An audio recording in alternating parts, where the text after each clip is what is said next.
नमस्कार। अपना उत्तराखंड के इस वक्त के बुलेटिन के साथ मैं हूं अनुपम। प्रदेश की हर छोटी बड़ी खबरों को लेकर सबसे पहले बात करेंगे आज की सबसे बड़ी खबर की। देहरादून से उत्तराखंड चुनाव पर बड़ी खबर आ रही है। पंचायत चुनाव पर राज्य निर्वाचन आयोग ने अपना नोटिफिकेशन वापस ले लिया है। यानी अब उत्तराखंड में अभी पंचायत चुनाव नहीं होंगे। हाईकोर्ट में पंचायत चुनाव का मामला होने की वजह से निर्वाचन आयोग ने नोटिफिकेशन वापस ले लिया है। अब निर्वाचन आयोग ने नोटिफिकेशन जारी कर दिया था।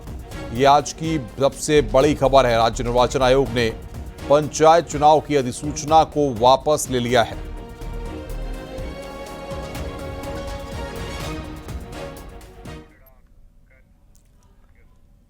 नोटिफिकेशन भले ही वापस ले लिया है, लेकिन पंचायत चुनाव को लेकर नैनीताल हाईकोर्ट में कल सुनवाई होगी।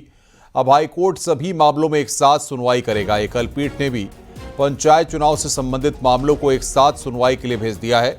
हालांकि सरकार ने आज चीफ जस्टिस कोर्ट में केस तत्काल सुनवाई की मांग की थी और सरकार ने कहा था कि उनका गजट नोटिफिकेशन आ गया है, जिस पर सुनवाई की जाए। सरकार ने कोर्ट से पंचायत चुनाव पर लगी रोक को हटाने की भी मांग की थी, लेकिन कोर्ट ने इस पर सुनवाई से इनकार कर दिया और अब कल एक साथ सभी मामलों पर सुनवाई होगी। हालांकि अब निर्वाचन आयोग की तरफ से नोटिफिकेशन वापस ले लिया गया है।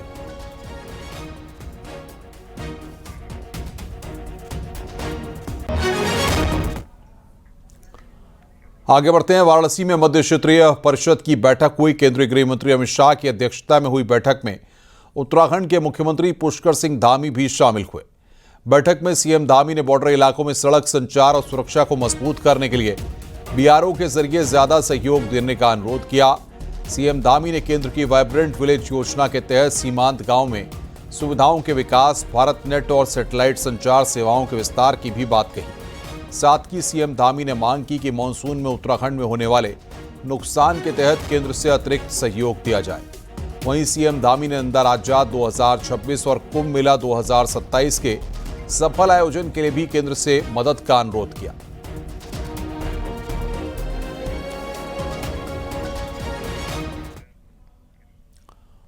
और अब बात करते हैं मानसून की। तो बागेश्वर के पिंडारी में रोड पर अचानक लैंडस्लाइड हो गया।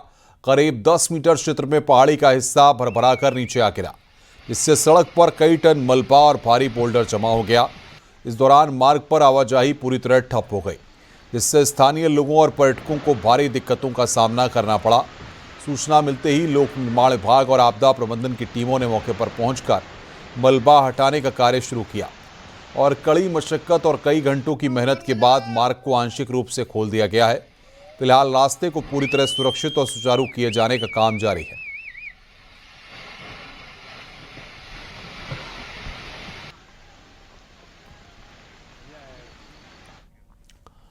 पहाड़ों पर हो रही बारिश से अलकनंदा नदी उफान पर है। बद्रीनाथ धाम में ब्रह्म कपाल क्षेत्र पूरी तरह से जलमग्न हो गया है। सुरक्षा की दृष्टि से पूरे ब्रह्म कपाल क्षेत्र को खाली कर दिया गया है। वहीं नारद कुंड के आसपास का इलाका भी खाली कर दिया गया है। तप्त कुंड से आगे किसी भी यात्री को नहीं जाने दिया जा रहा। मौके पर एसडीआरएफ पुलिस प्रशासन की टीम को तैनात कर दिया गया है। यात्रियों से अपील की जा रही है कि वे नदी के किनारों से दूर ही रहें।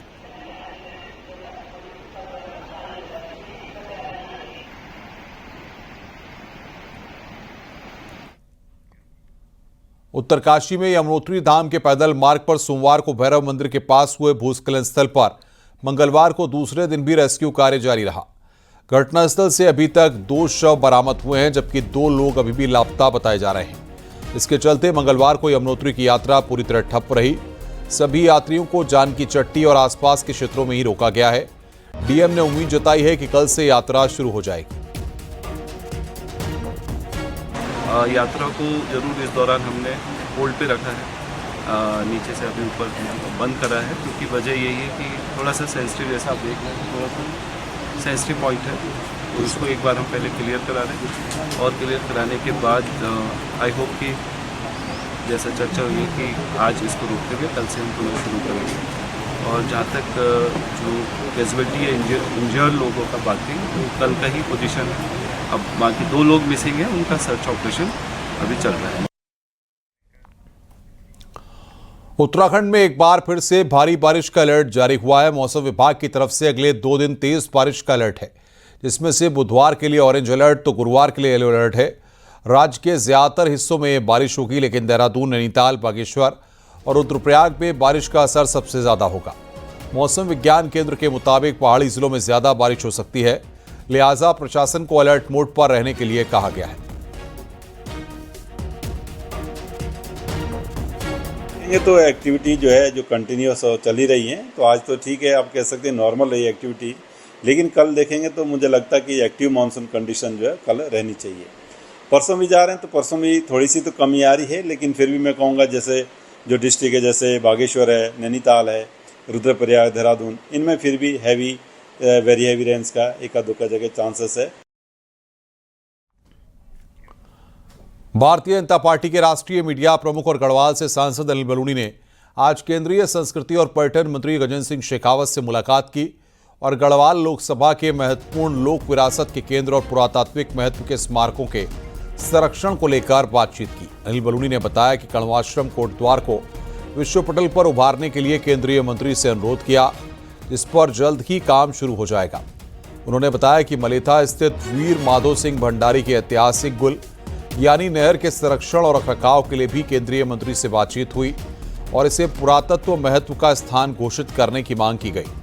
चमोली के गोपीनाथ मंदिर के आसपास लोगों को भवन बनाने और विस्तार के लिए छूट देने की भी मांग की गई है। बलूनी ने बताया कि केंद्रीय मंत्री ने सभी पर सकारात्मक रुख दिखाया है।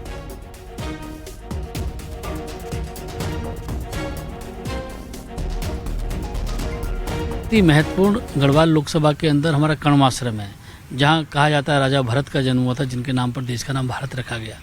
उसको विकास के लेकर और उसको पूरे विश्व पटल पे लाने को लेकर आर्कियोलॉजिकल डिपार्टमेंट से काफ़ी कुछ किया जा सकता है। तो उनसे मैंने मांग की कि इसको तुरंत अविलंब इस पे आगे बढ़ना चाहिए।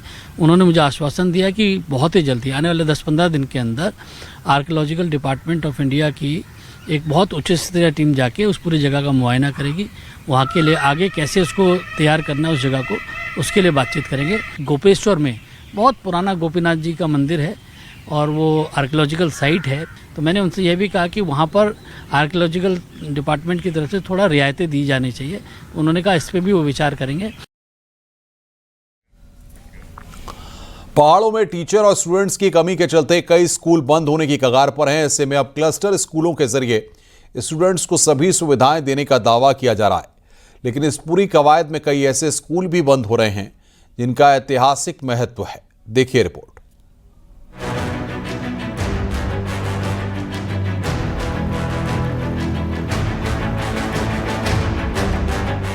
कहीं छात्रों की कमी तो कहीं शिक्षकों का टोटा। पहाड़ के एजुकेशन सिस्टम को इन कमियों से आए दिन जूझना पड़ता है। ऐसे में अब शिक्षा विभाग क्लस्टर स्कूल के जरिए आदर्श स्कूल बनाने का प्लान बना रहा है। क्लस्टर स्कूलों में स्टूडेंट्स को सभी सुविधाएं आसानी से मिल सकेंगी।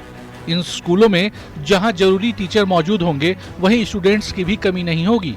असल में एजुकेशन डिपार्टमेंट ने 15 किलोमीटर के दायरे के सभी हाई स्कूल और इंटर कॉलेज को एक क्लस्टर में लाने का नया प्लान बनाया है। जहाँ पर छात्र संख्या कम है, टीचिंग स्टाफ कम है, उन विद्यालयों को उस क्लस्टर विद्यालय लेने में एक अच्छा वहाँ पे स्टाफ भी फुलफिल रहेगा और बच्चों को आने जाने के लिए वाहन की सुविधा भी उपलब्ध होगी और इस हिसाब से जो है उनके पढ़ाई का स्तर भी बहुत अच्छा रहेगा। ये इसकी क्लस्टर स्कूलों में smart class, library, field, toilet और स्कूल वैन जैसी सुविधाओं को हर हाल में मुहैया कराया जाएगा। अकेले पिथौरागढ़ में 135 हाई स्कूल और इंटर कॉलेज को 56 क्लस्टर स्कूल में तब्दील किया जा रहा है, लेकिन इस कदम का विरोध भी हो रहा है। क्लस्टर स्कूल में ऐसे स्कूलों का भी वजूद खत्म हो जा रहा है जो आजादी से पहले ही वजूद में आ गए थे। ऐसा ही एक स्कूल है जीआईसी पिथौरागढ़। जीआईसी पिथौरागढ़ 1930 में बना स्कूल है, लेकिन अब इसे एसडीएस जीआईसी क्लस्टर में शामिल किया जा रहा है। बहुत सारे स्कूल हमारे जिला मुख्यालय में या उसके आसपास के इलाके में ऐसे हैं जिनकी एक तरह की विरासत है, जो ऐतिहासिक विरासत के तौर पर जाने जाते हैं, जो ब्रिटिश टाइम से पहले या आज़ादी के से पहले वो खुले और उनकी एक शानदार इतिहास रहा है एजुकेशन के क्षेत्र में। वहाँ से बहुत बेहतरीन लोग निकले जिन्हें फिलहाल पिथौरागढ़ शहर में 4 सरकारी इंटर कॉलेज हैं, लेकिन क्लस्टर बनने के बाद सिर्फ एक ही इंटर कॉलेज वजूद में रहेगा। कुछ ऐसा ही हाल दूर दराज के स्कूलों का भी होगा। ऐसे में तय है कि क्लस्टर स्कूल बनने से जहां कई खामियां दूर होंगी, वहीं कई स्कूल इतिहास के पन्नों में भी दर्ज हो जाएंगे। न्यूज़ 18 के लिए पिथौरागढ़ से विजय वर्धन उप्रेती की रिपोर्ट।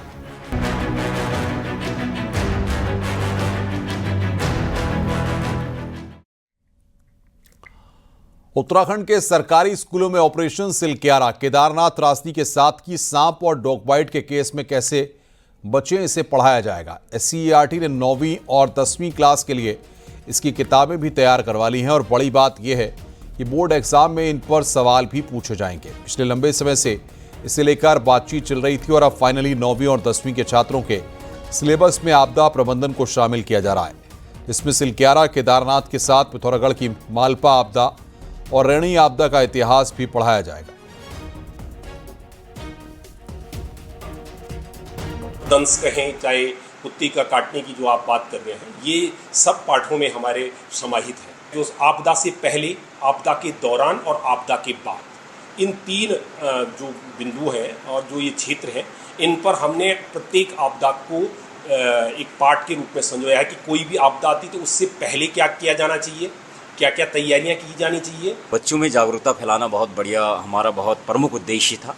आपदा, उत्तराखंड चूँकि एक पहाड़ी राज्य है, भौगोलिक विषमता बहुत ज़्यादा है, मैदानी क्षेत्र भी इसमें है, तो हमने इस बात का ध्यान रखा कि बहुत सारी आपदाएं उत्तराखंड में समय समय पर आती रहती हैं। उन आपदाओं से बचने के लिए हमारी जो नई पीढ़ी है उसको बहुत छोटी उम्र से हम तैयार करें कि ताकि वो आपदाओं से बच सके। उत्तराखंड, जिसे ऊर्जा प्रदेश कहा जाता है, जहां से कई राज्यों को बिजली की सप्लाई होती है, लेकिन विडंबना यह है कि खुद उत्तराखंड में बिजली की आंख मिचौली ने हालात बिगाड़ दिए। उमस भरी गर्मी और घंटों की बिजली कटौती से आम लोग परेशान हैं। देखिए रिपोर्ट।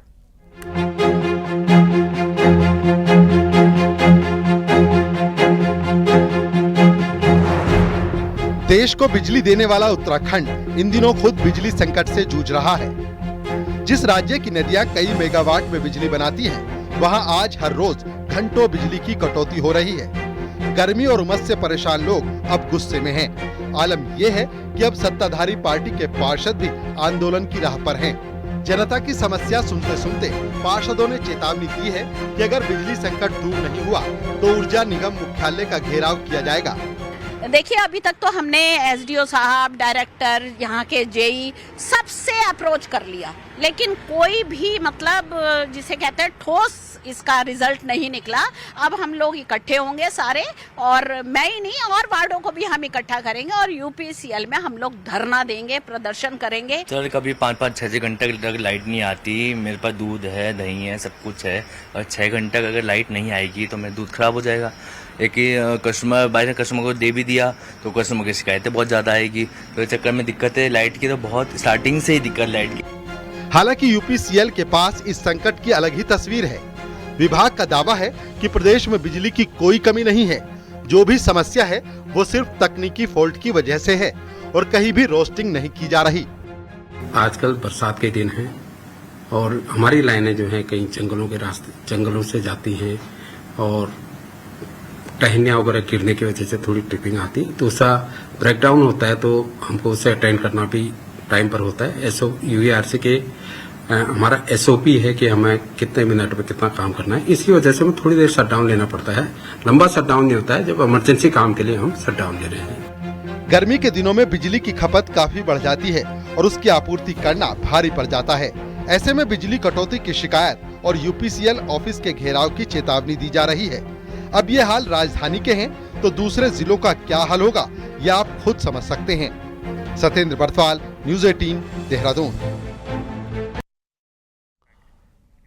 कॉर्बेट नेशनल पार्क यूं तो मॉनसून सीजन में पर्यटकों के लिए बंद हो जाता है, लेकिन अब यहां के कई जोन टूरिस्ट के लिए साल भर खुले रहते हैं। देखिए हमारी रिपोर्ट।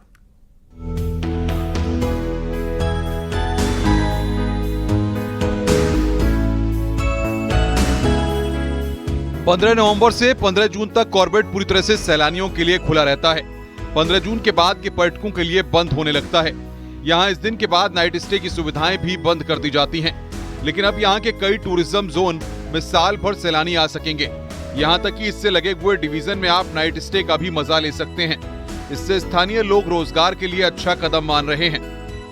पर्यटक यहाँ साल भर आने लगा है। बरसातों के मौसम में पहले ऑक्सीजन हो जाता था, अब यहाँ वैसा ऑक्सीजन अब कम होता है, तो लिहाजा सफारी जोन अगर सिक्योरिटी पर्यटकों की इंश्योर की जाए और मानसून के समय जो फोरकास्टिंग होती है उस पर ध्यान दिया जाए, उसके हिसाब से सफारी चलानी चाहिए और पर्यटकों की सुरक्षा का ध्यान विशेष तौर पर रखना चाहिए।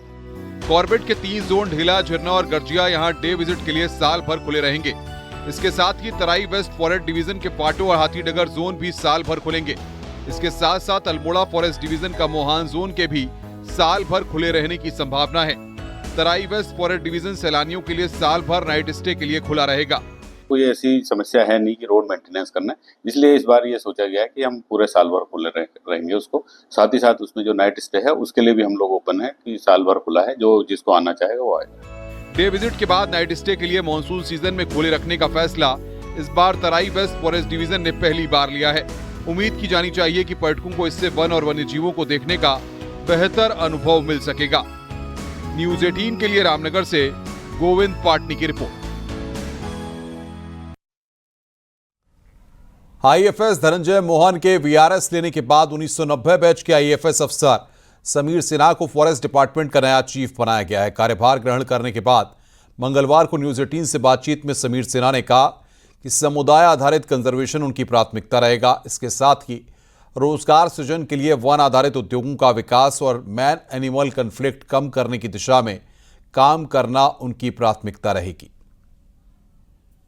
पहली बार एक वैज्ञानिक तरीके से इन घटनाओं का विश्लेषण किया जा रहा है।